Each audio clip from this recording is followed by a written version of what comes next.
Assalamualaikum warahmatullahi wabarakatuh. Saya Agus Sunaryo, pengawas sekolah jenjang SMP di Kabupaten Tulungagung, Jawa Timur. Dalam kesempatan ini, saya akan memaparkan praktek baik kepengawasan yang kami lakukan, yang kami beri judul Jamu PD melalui PMM, yaitu pembelajaran menyenangkan untuk pengembangan diri melalui platform Merdeka Mengajar. Dalam menyusun best practice ini, saya menggunakan model STAR, yaitu situasi, tantangan, aksi, refleksi hasil, dan dampak. Namun sebelumnya, perlu kita tinjau tentang pembelajaran dan asesmen. Di dalam ketentuan yang ada di dalam pembelajaran dan asesmen, terdapat prinsip-prinsip pembelajaran. Inilah yang dimaksud 5 prinsip pembelajaran itu. Dalam prinsip-prinsip pembelajaran tersebut, di antaranya menjelaskan tentang pembelajaran harus menyenangkan. Dalam pembelajaran harus dimunculkan umpan balik yang positif. Metode pembelajaran yang bervariasi, misalnya pembelajaran berbasis inquiry, berbasis project, berbasis masalah, dan pembelajaran berdiferensiasi. Juga pembelajaran sesuai dengan kebutuhan untuk menarik minat peserta didik dan mengintegrasikan kehidupan yang berkelanjutan. Bagaimana kenyataan di lapangan? Pada awal implementasi kurikulum Merdeka, pemahaman berbagai pihak memang cenderung kurang, terutama dalam pembelajaran dan asesmen, pembelajaran berdiferensiasi terkait dengan PMM, juga bagaimana teknik-teknik menyusun aksi nyata untuk bisa memperoleh sertifikat di dalam mengikuti pelatihan mandiri di PMM. Sejalan dengan perkembangan, berbagai kekurangan tersebut tentu saja dapat dikejar melalui berbagai kegiatan baik yang dilakukan oleh sekolah maupun yang dilakukan oleh Bapak Ibu guru secara mandiri. Proses mengejar kekurangan memang penuh dengan tantangan. Apa saja tantangan yang dihadapi? Di antaranya adalah pola pikir, motivasi internal, dan penguasaan TI. Biasanya pola pikir yang sudah terbentuk dengan waktu yang cukup lama ini sangat sulit untuk bisa dirubah ketika ada sesuatu yang baru. IKM dianggap sesuatu yang baru, sehingga untuk bisa menerima secara utuh masih diperlukan proses.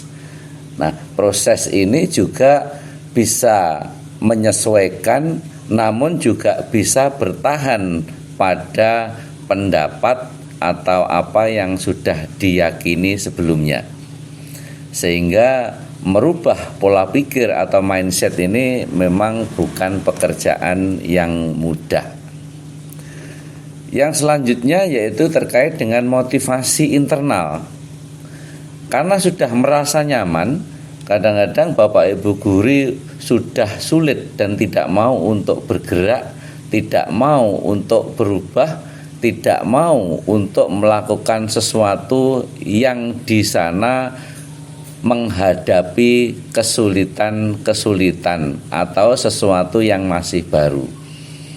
Maka kondisi ini, lemahnya atau kurangnya motivasi internal ini juga menjadi tantangan tersendiri. Yang selanjutnya yaitu berkaitan dengan penguasaan teknologi informasi. Memang sesuatu yang baru ada kecenderungan menuntut kemampuan atau kecakapan seorang di dalam penguasaan teknologi informasi. Semakin menguasai teknologi informasi, maka akan semakin mudah untuk menyesuaikan. Namun jika teknologi informasi yang dikuasai ini sangat mendasar, bahkan cenderung kurang, maka ini juga menjadikan orang malas untuk melakukan kegiatan yang dianggap lebih sulit.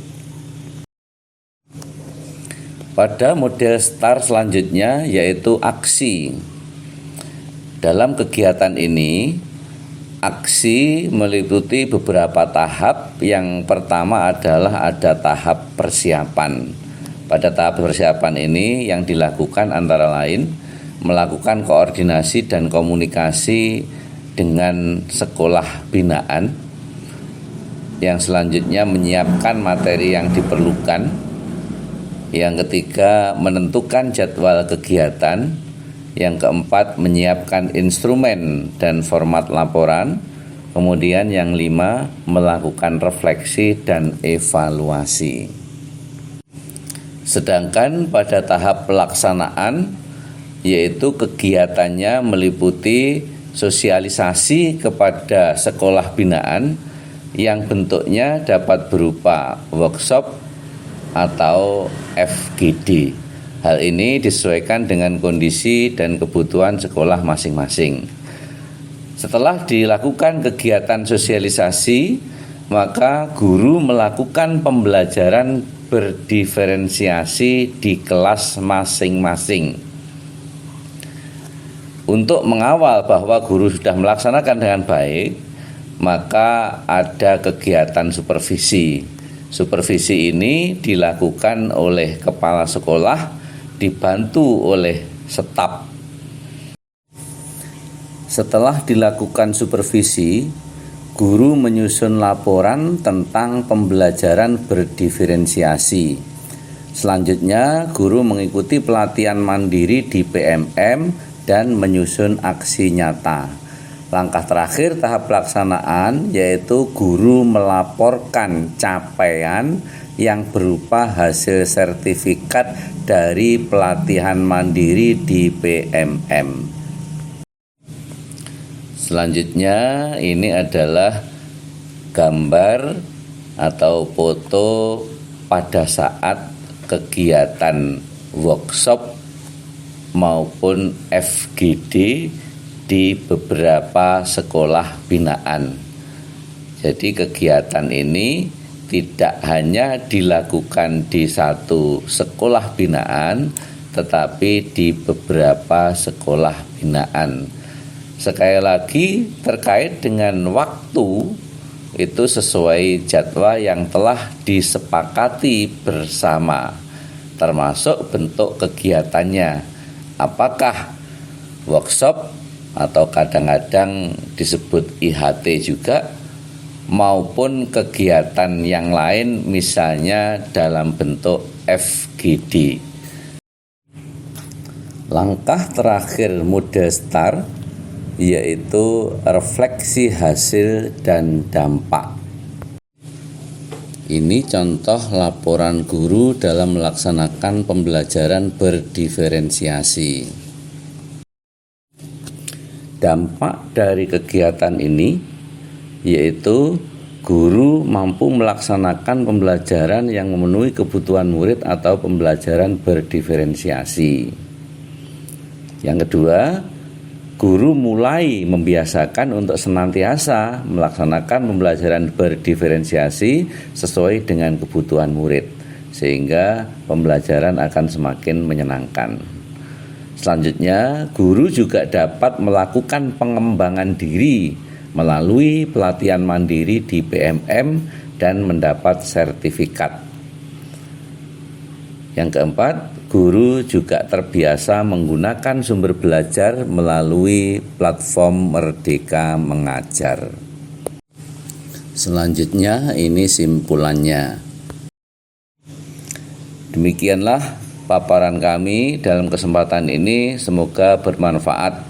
Ihdinas siratal mustaqim. Wassalamualaikum warahmatullahi wabarakatuh.